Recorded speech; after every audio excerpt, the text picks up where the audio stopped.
5ই August পরবর্তীতে যখন doctor Yunus ক্ষমতায় আসীন হন এবং আমাদের বিভিন্ন বিভিন্ন পেশায় যারা ছিলেন, এনজিও পেশায় বা আইনজীবী পেশায় যারা ছিলেন, যাদেরকে আমরা সুশীল সমাজ বলি, তাদেরকে যখন ক্ষমতায় বসানো হয় তখন আমরা দেখতে পেয়েছি তাদের মধ্যে যতটা না আমাদের বাংলাদেশে এতদিন পর্যন্ত যা গুম খুন হয়েছিল, হত্যা হয়েছিল, সেসবের বিচার করা, আওয়ামী লীগের বিচার করা, সংস্কার করা, এসবের চেয়ে বেশি তাদের কাছে জরুরি হয়ে পড়েছিল বিদেশি চুক্তি স্বাক্ষর করা।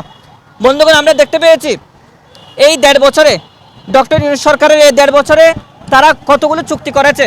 ফ্রি ট্রেড এগ্রিমেন্ট, বিভিন্ন দেশের সাথে ফ্রি ট্রেড এগ্রিমেন্ট করেছে, তারা বাইলেটারাল চুক্তি করেছে বিভিন্ন দেশের সাথে। আমরা দেখতে পেয়েছি যখন আমরা এলডিসি ভুক্ত যখন ছিলাম তখন পর্যন্ত আমেরিকা আমাদের কোনো ধরনের কোনো শুল্ক সুবিধা দিত না। গার্মেন্টস ক্ষেত্রে 16% ট্যারিফ দিয়ে আমাদেরকে রপ্তানি করতে হতো। আমাদের ইউরোপের বাজার ছিল আমাদের প্রধান বাজার, কিন্তু আমেরিকায় আমরা পণ্য রপ্তানি করতে পারতাম না। এলডিসি সুবিধাভোগ হওয়া সত্ত্বেও আমরা তাদের থেকে সেই সুবিধাটা পাইতাম না। কিন্তু আমরা দেখতে পাচ্ছি ডক্টর ইউনূসের এই সরকারের আমলে, গত সরকারের আমলে তারা আমাদের সাথে ফ্রি ট্রেড এগ্রিমেন্ট করলো।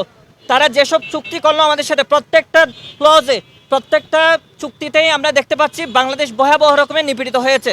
আমরা কোনো, সেটা আর্মামেন্টের চুক্তি বলেন, সেটা বিমানের চুক্তি বলেন, সেটা গম বা কৃষি পণ্যের চুক্তি বলেন, যে কোনো ধরনের চুক্তি আমরা দেখতে পেয়েছি বাংলাদেশের পক্ষ থেকে। আমাদের এই ইউনূস সরকার, গত ইউনূস সরকার একটা দাবিও আমাদের পক্ষ হয়ে তিনি আদায় করতে পারেন নাই। আমরা অন্যান্য দেশের যে বাইলেটারাল চুক্তিতে দেখতে পাই তাদের দেশের স্বার্থ রক্ষা করা হয় এবং অপর পক্ষের স্বার্থ রক্ষা করা হয়, কিন্তু বাংলাদেশের ক্ষেত্রে সেটা রক্ষা করা হয় নাই। ফলে আমরা বাংলাদেশ ছাত্র ফেডারেশন ঢাকা বিশ্ববিদ্যালয়ের পক্ষ থেকে আমাদের আজকের যে আমাদের দাবি হলো গত সরকারের আমলে যেসব চুক্তি স্বাক্ষরিত হয়েছিল এসব চুক্তিকে পুনর্বিবেচনা করার মধ্য দিয়ে একটা সমাধানে আসা এবং এটাকে সংসদে নিয়ে আসা, এবং এলডিসি সহ যত ধরনের শর্ত আছে। আমাদেরকে আওয়ামী লীগ সরকার আমরা দেখতে পেয়েছিলাম আমাদের বাংলাদেশের জিডিপিকে দেখানো হচ্ছিল $400 বিলিয়ন, কিন্তু তৎকালীন আমাদের জিডিপি ছিল $200 বিলিয়ন। $200 বিলিয়নকে $400 বিলিয়ন দেখানো এবং মাথাপিছু আয় $2800 দেখানো, এটার মাধ্যমে কিন্তু আমাদেরকে এলডিসি থেকে মধ্যম আয়ের দেশে নিয়ে যাওয়া হচ্ছে এবং আমরা বিভিন্ন ধরনের সুবিধা থেকে আমরা বঞ্চিত হব সামনে। এবং প্যাটেন্টের ইস্যু থেকে শুরু করে অনেক ধরনের ইস্যু আমাদের এসে পড়বে এবং বাংলাদেশে যে এখানে শিল্প বাণিজ্য এখন হচ্ছে সেসব হুমকির মুখে পড়বে সামনে।